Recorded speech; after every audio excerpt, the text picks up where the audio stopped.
मेरा सफर है India to New Zealand, 9 days का सफर है मेरा, 9 कंट्री का। और अभी मैं कल सुबह निकलूंगा श्रीनगर, श्रीनगर के बाद लद्दाख। लद्दाख का जितना सारा पास है वो सब कुछ पास, हाईएस्ट पास को मैं साइकिल से कवर करूंगा।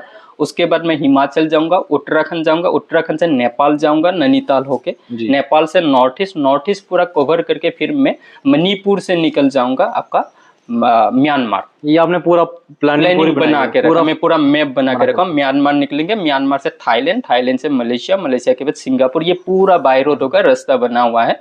उसके बाद 3 आइलैंड आएगा, इंडोनेशिया, ऑस्ट्रेलिया, न्यूजीलैंड, उसमें मैं शिप से क्रॉस करूंगा। पूरा कंट्री साइकिलिंग करूंगा, लेकिन उसका कनेक्टिविटी दूसरा नहीं है। या फिर इनकी कहानी क्या है, इसके पीछे मंशा क्या है कि इनको इतना पैदल क्यों चलना पड़ रहा है, साइकिलिंग क्यों करनी पड़ रही है इतनी ज्यादा, और मकसद क्या है इसके पीछे। सबसे पहले आपका स्वागत है हमारे चैनल पर। धन्यवाद जी। आपका नाम जानना चाहेंगे, कहाँ घर है? जी, मेरा नाम है प्रदीप कलिता जी। मैं गुवाहाटी आसाम से हूँ। मैं अभी साइकिल टूर कर रहा हूँ, लेकिन पिछले लास्ट ईयर को 1 मई 2022 को मैं दिल्ली लाल किला से लेह लद्दाख का सफ़र किया था पैदल। और उसके पीछे मकसद यही है, एक्चुअली मुझे माउंट एवरेस्ट क्लाइंब करना है। तो ये मेरा प्रैक्टिकल ट्रेनिंग बोल सकते हैं उसका। जी। कितना मुश्किल होता है, कितने चैलेंज आपको यहाँ इस यात्रा में आए हैं, कहाँ कहाँ पर आपको इतनी बड़ी फेसिंग करनी पड़ी है? जी, एक्चुअली मैं सोलो ट्रेवलर हूँ, मैं अकेले घूमता हूँ जी। तो सोलो ट्रेवलिंग में हर एक दिन ही चैलेंजिंग बोल सकते जी। लेकिन एक चीज़ है कि मुझे बहुत हेल्प मिला लोगों से, शायद भगवान का, ऊपर वाले का आशीर्वाद है कि ऐसा कोई मुश्किल इतना नहीं आया कि जैसे कुछ ऐसा सिचुएशन आ जाता है जिसके वजह से दिमाग में आता है कि नहीं मेरे से नहीं होगा, मुझे गिव अप करना है। ऐसा कभी ऐसा हुआ नहीं। बहुत बढ़िया चल रहा है। चैलेंज तो आता है क्योंकि मैं आसाम गुवाहाटी से हूँ, उधर पे इतना गर्मी नहीं होता है, 32, 35, 36 हाईएस्ट टेम्परेचर होता है। लाल किला से शुरुआत की थी, तो जब कश्मीर लेह में पहुंचे कितना सफर करना पड़ा था, कितना किलोमीटर आपको पैदल चलना पड़ा? हाँ, ऑलमोस्ट 1700 किलोमीटर होता है जी। और उसमें से 95 किलोमीटर मैंने लिफ्ट लेके गया था, क्योंकि कुछ ऐसा टनल था जिस टनल पे पैदल परमिशन नहीं था।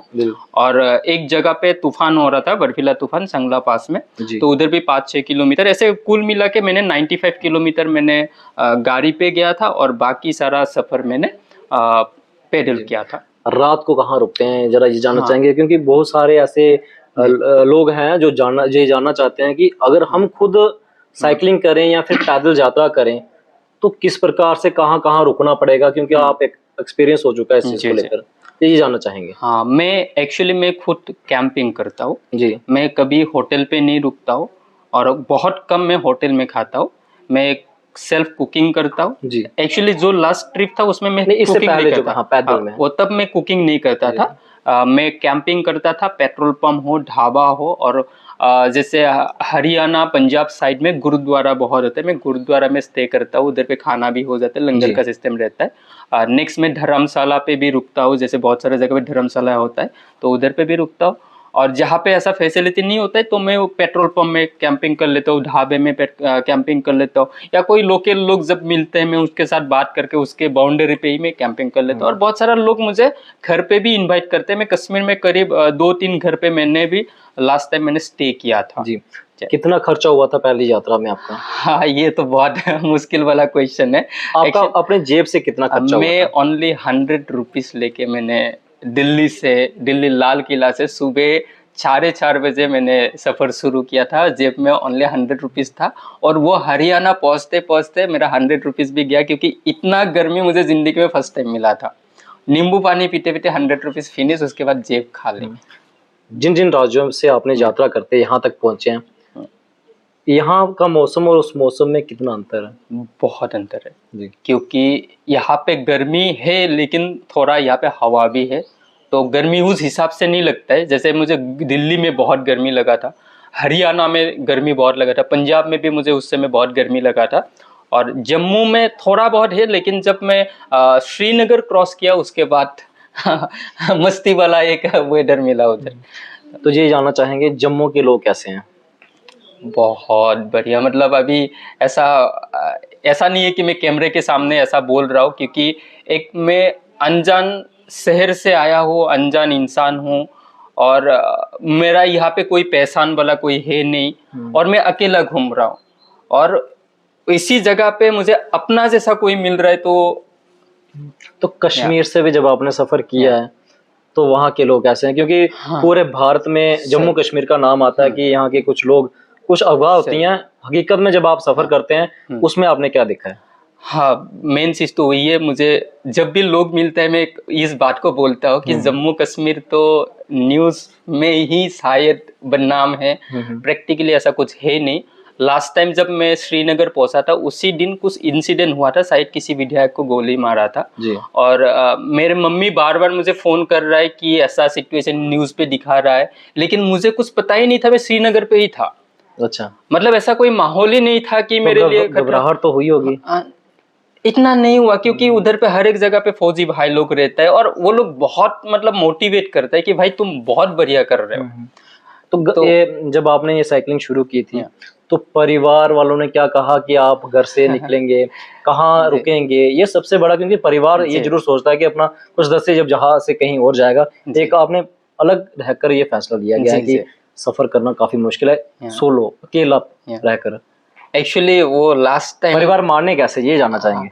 लास्ट टाइम का ट्रेवल तो बहुत खतरनाक था क्योंकि लास्ट टाइम जब मैं आया था मैं ऐसे घूमने के लिए आया हूँ बोल के घर पे बोला था, घूमने आया वो पता था लेकिन मैं वॉकिंग कर रहा हूँ वो पता नहीं था। अच्छा, जब मैं कश्मीर श्रीनगर क्रॉस किया तब भाभी को पता चला कि ये पैदल वो सफर कर रहे। तब मम्मी ने बोला तुम बोलना चाहिए था, मुझे पहले ही बोलना चाहिए था, अगर ऐसा बोलता तो हम लोग तो मना नहीं करते, ऐसे मेरे को समझाया।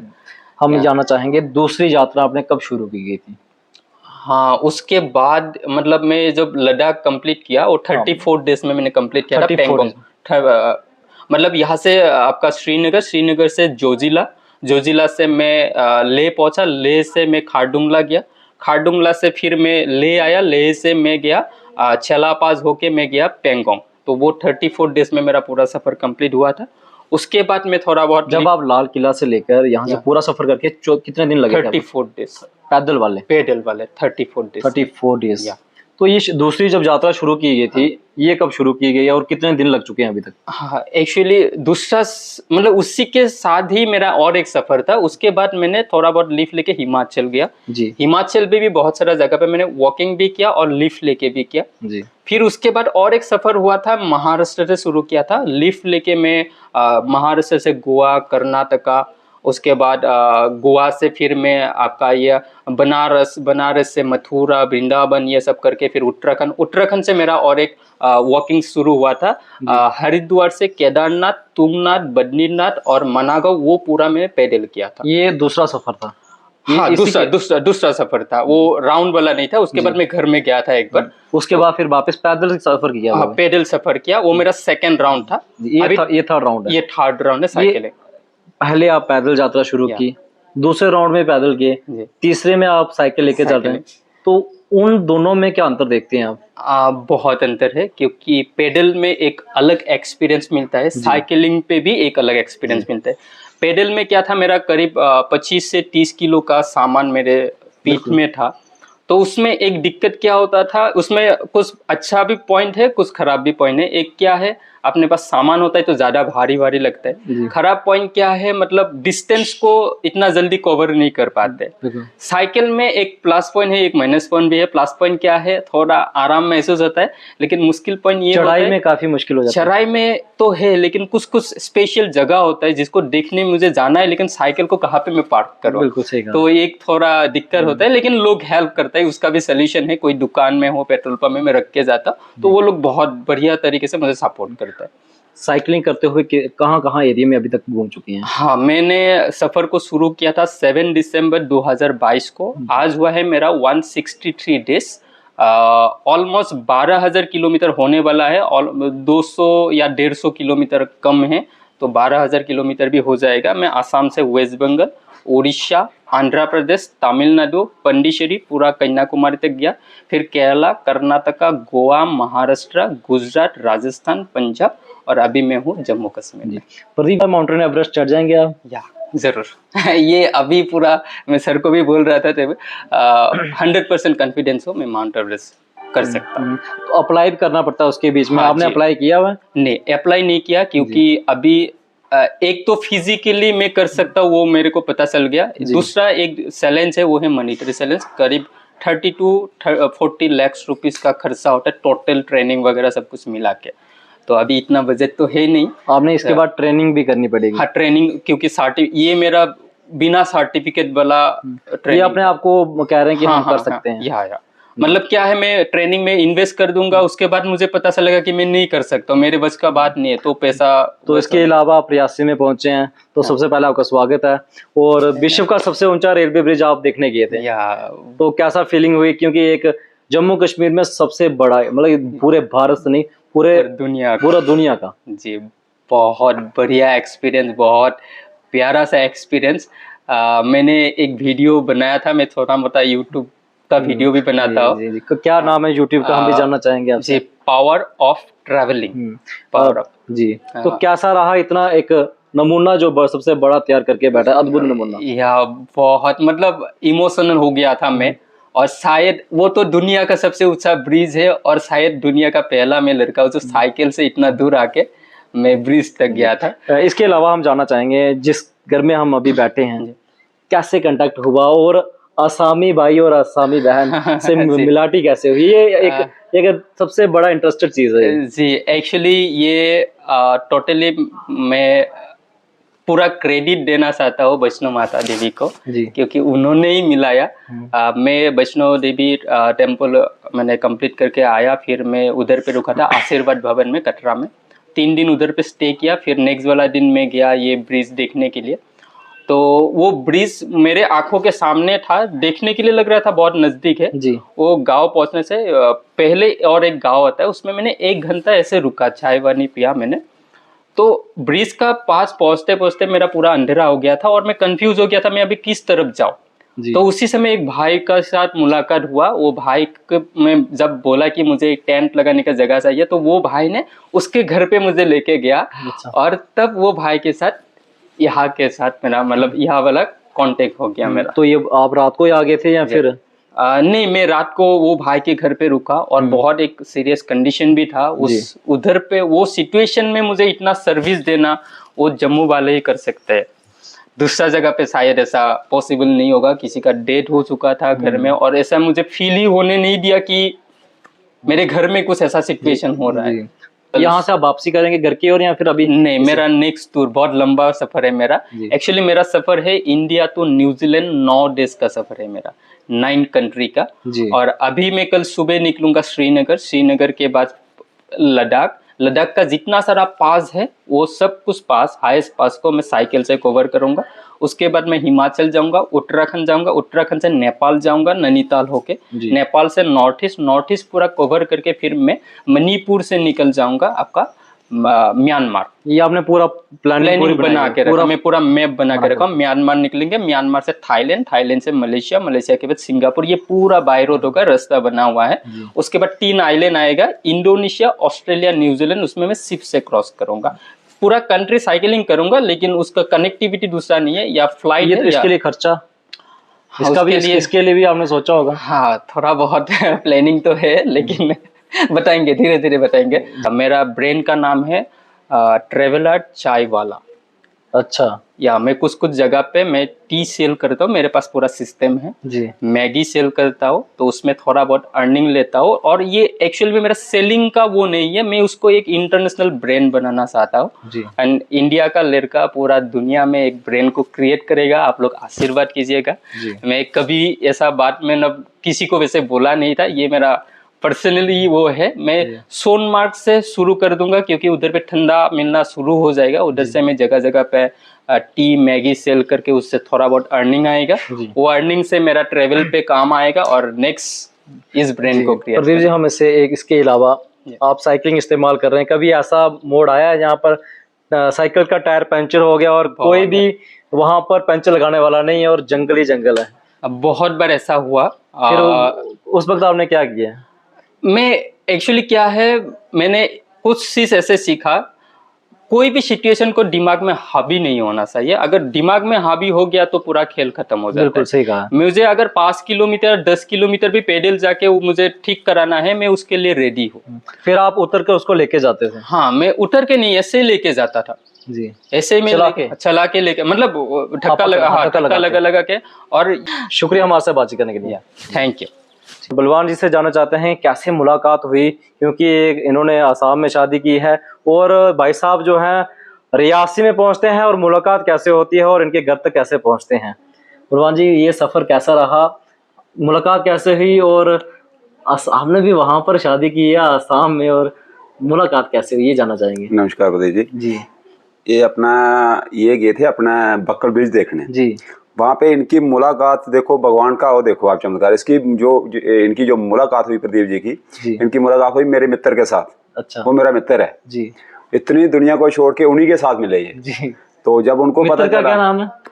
खजूर सिंह। अच्छा, खजूर सिंह से खजूर सिंह जी। तो वो मेरे मित्र हैं जी। तो उनके साथ इनकी जब मुलाकात हुई तो इन्होंने बोला कि मुझे आर्मी कैंप दिखा दो, मैंने टेंट लगाना है। तो उन्होंने बोला कोई बात नहीं, आराम से चलो आप मेरे साथ, तो देखते हैं।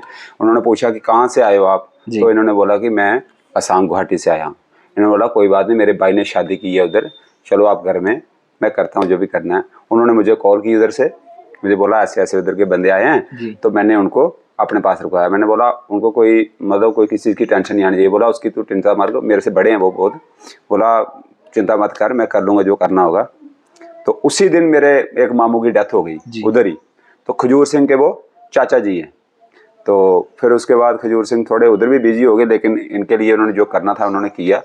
उसके बाद फिर सुबह मैंने रात को फिर मेरी मैडम से बात हुई, तो मेरी मैडम ने इनको बोला कि आप रात को आराम से सो जाओ उधर, सुबह आप सीधे घर आ जाओ। तो सुबह उसके बाद इनके साथ भी 1-2 बार बात हुई फ़ोन पे।